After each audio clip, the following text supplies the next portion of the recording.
Nearly 7 million bricks, each 1 inch long, each laid by hand, once formed a half-mile replica of the Great Wall. Not in Beijing. In Kissimmee, Florida, a few miles from Disney World.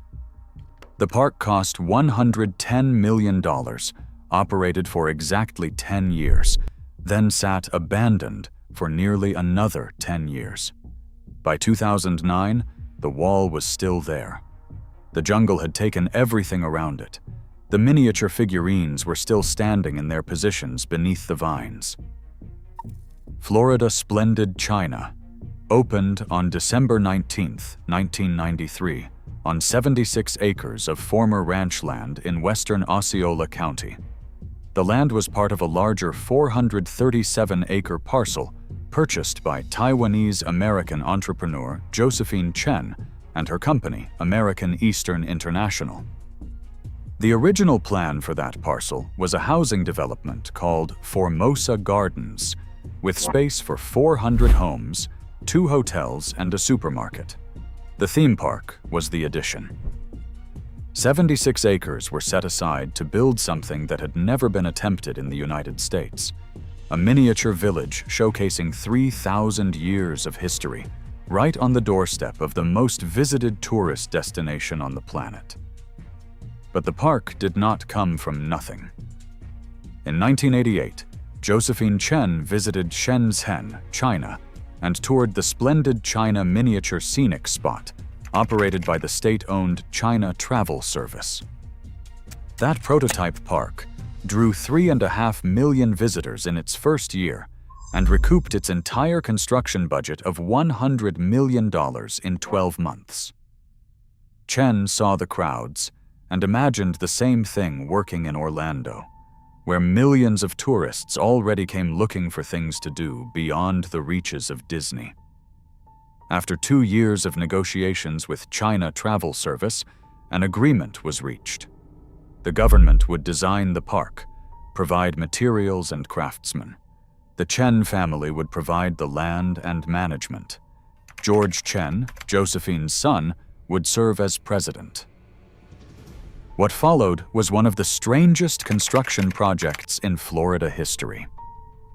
China Travel Service brought 120 builders, masons, and artists from China. They worked for 2 years.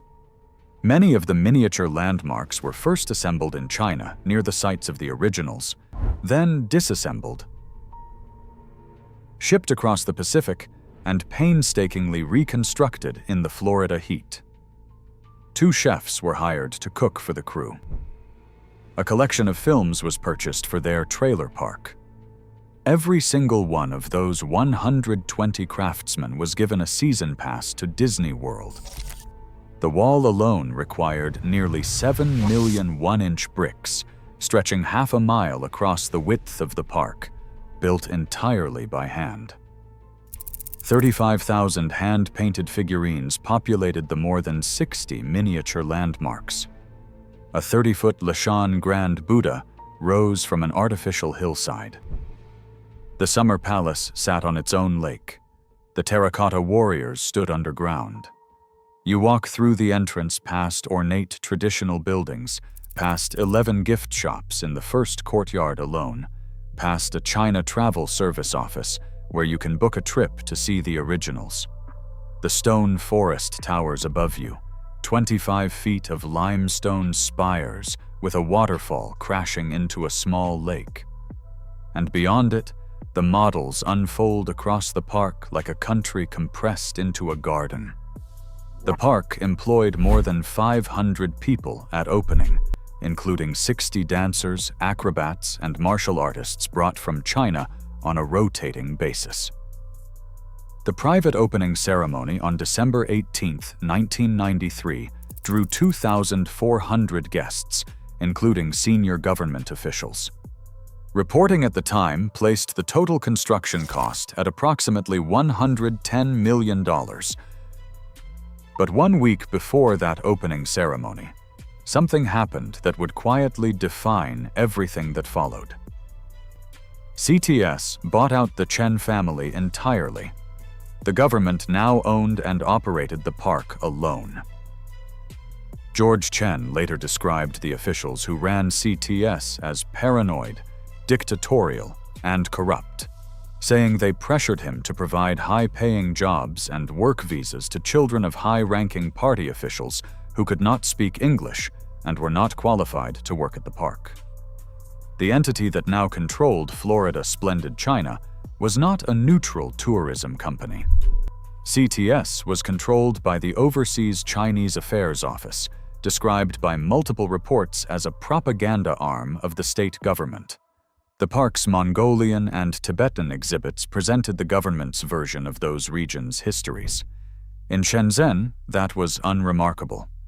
In Central Florida, in a country with a free press, it became a permanent target. On opening day, Tibetan Buddhist monks in saffron robes stood outside the gates carrying signs denouncing the occupation of their homeland. A group called Citizens Against Communist Chinese Propaganda began staging regular protests. The controversy never left. And here is where the structural irony becomes clear. The same government control that made the park possible, the $110 million, the authentic materials, the 120 craftsmen, was the very thing that made it impossible to survive. The funding was inseparable from the politics. The authenticity was inseparable from the propaganda accusation. The park could not exist without the government backing, and it could not thrive in America because of it. The consequences arrived one after another. In November 1995, a county school board voted to ban all school trips to the park. In April 1996, the Florida Teachers Union passed an overwhelming resolution doing the same. In March 1998, the Orlando Sentinel reported that CCACP had asked federal authorities to investigate the park for violation of the Foreign Agents Registration Act. A number of performers brought in on rotating visas sought political asylum in the United States, with some accounts suggesting as many as 42 claimed they were being held against their will. The park quietly replaced them with local hires. The detail most people do not know is what happened inside the management. In May 1996, the Orlando Sentinel reported that the president, general manager, and senior vice president for entertainment were all replaced in what was described as a big management shakeup. That same summer, the Orlando Business Journal reported the park was rebranding itself as Chinatown. The new name never took hold. The wall was still standing. The visitors were not. By 1999, the Far East Economic Review reported that Florida Splendid China was losing $9 million a year. Staff had dropped from more than 500 to roughly 90. In Orlando's attraction-saturated market, industry analysts pointed out that most tourists would choose thrills over cultural education. The park had no roller coasters, no dark rides, no characters to meet. It had scale models, cultural performances, and a government in Beijing that refused to let it go. Then came the strangest chapter of all. A park official named Sunny Yang negotiated a deal with a Massachusetts company called Brook Hill LLC to sell the park for $56.5 million. Word of the sale, and the possibility that the site would be razed for housing, reached Beijing. The deal collapsed.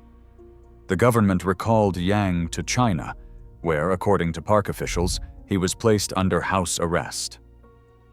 Brook Hill sued to force the sale. The case stalled in Osceola Circuit Court for one extraordinary reason. Yang could not be brought back to the United States for a deposition.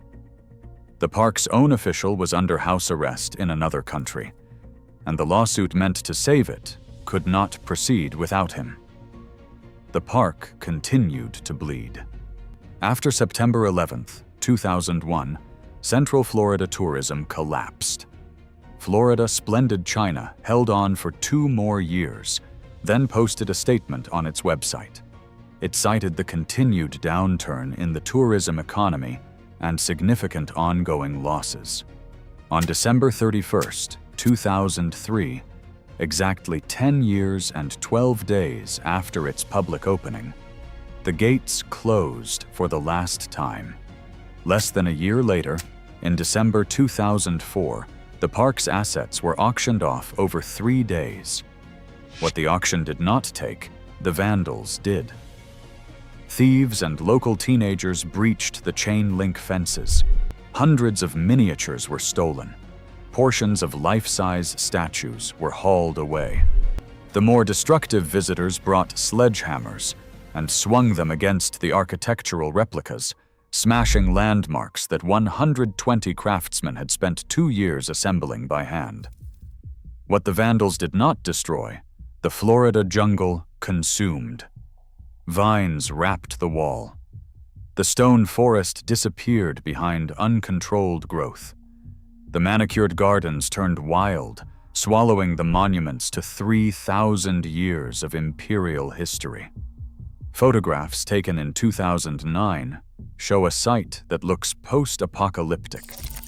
The miniature figurines, 35,000 of them, still stood in their positions beneath the vine-covered ruins, still carrying their tiny bricks, still populating villages no one would ever walk through again. A security guard still on the property described the feeling simply. "It is like you are the last man on earth here. The acrobats are gone. The dancers are gone. The wall is buried in green. But the land was never really abandoned." The 76 acres where Splendid China stood were always part of a larger plan.